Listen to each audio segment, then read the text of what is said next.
You may or may not be aware, but an interesting thing came out of the Georgia legislature earlier this year when filmmakers were given more rights and more incentives to create film in Georgia, and a lot of local filmmakers, local media, local actors are benefiting from that.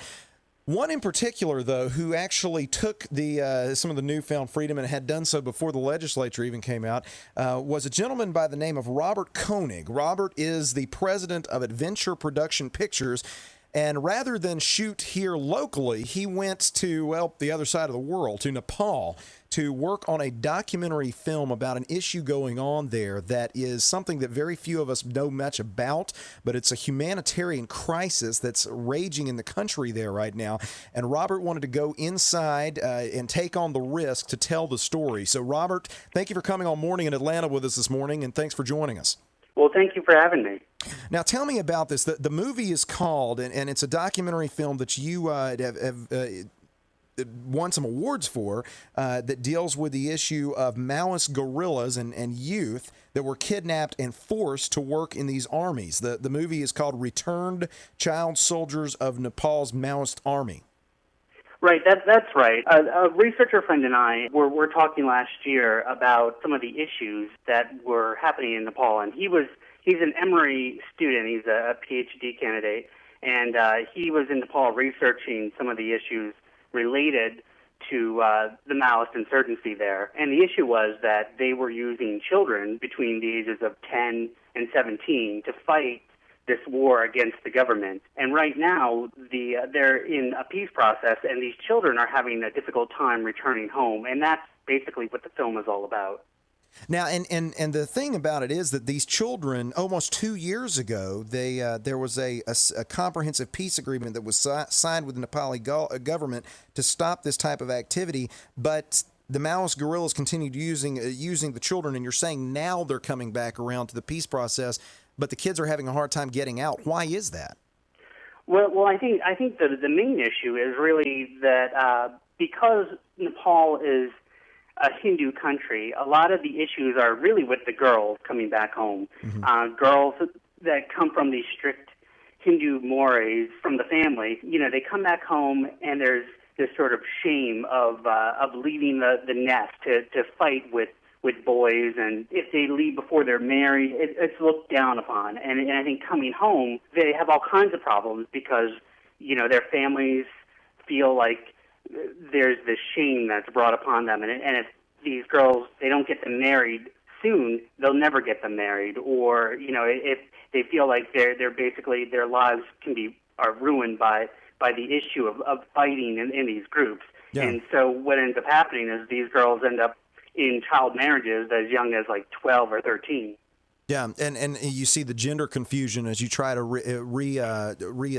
assimilate back into society there in civil society, and like you're saying, these are girls that have been brought up to not believe they were, in this type of a fight. Armed conflict is not for women in the country.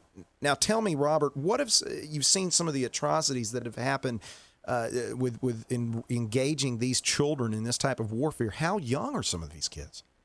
Well, some of these kids, they're as young as 10, and a lot of it is they start off even younger. There's a whole cultural program where the Maoists will put together these programs of dancing and singing, and kids think, hey, this is a good time, this is fun, I get to kind of leave home, and it's an adventure, it's something more interesting than the typical agrarian society that they live in, where, they're kind of relegated to farming and kind of working at home and never going anywhere. So this is a really interesting thing for them to join up in, and they kind of get brainwashed into the ideology, and next thing you know, you have a 10-year-old out there who is a whole-timer for the Maoist insurgency.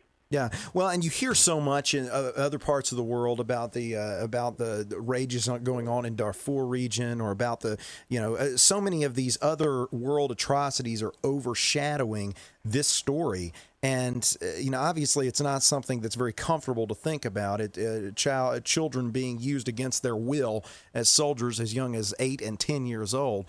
But what has been the response that you've gotten in some early screenings of this film and from from American society were people trying to avoid it, or they just didn't know what was going on? I think that the issue is people just don't know what's going on. I think with the Africa issue, there's all kinds of horrible atrocities, obviously, and the situation in Nepal, it's not the same sort of forced recruitment issue that you have in Africa, and I think that is one of the main differences. Is a lot of these kids are joining because they want to join, and I think the issue is that we're not really looking at is they're not really old enough to make that choice. When you're 10 years old, you can't really decide, hey, you know what, I want to join an armed group, and the issues become, after they get back, they may be safe, they may not have been injured in battle, but they have a lot of trauma and a lot of other issues coming back home, again, which is the point of the film. Yeah. Well, and you can see portions of the film on YouTube right now. You're also doing a screening in November at the Society for Visual Anthropology's annual Film, Video, and Interactive Media Festival as a best student film. I'm guessing through Emory, through the help of Emory University as well, correct? That's correct. And we're also screening in Atlanta.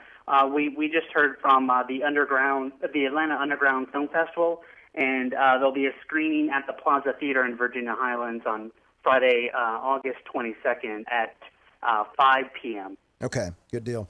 All right, well, Robert, I want to thank you for your work. Thank you for you guys going underground, more or less, to get some of this video and tell this story. It's an unbelievable story just from the clips that I've seen, and definitely something that we need to be aware of in the world we live in today. Robert, thanks for joining us.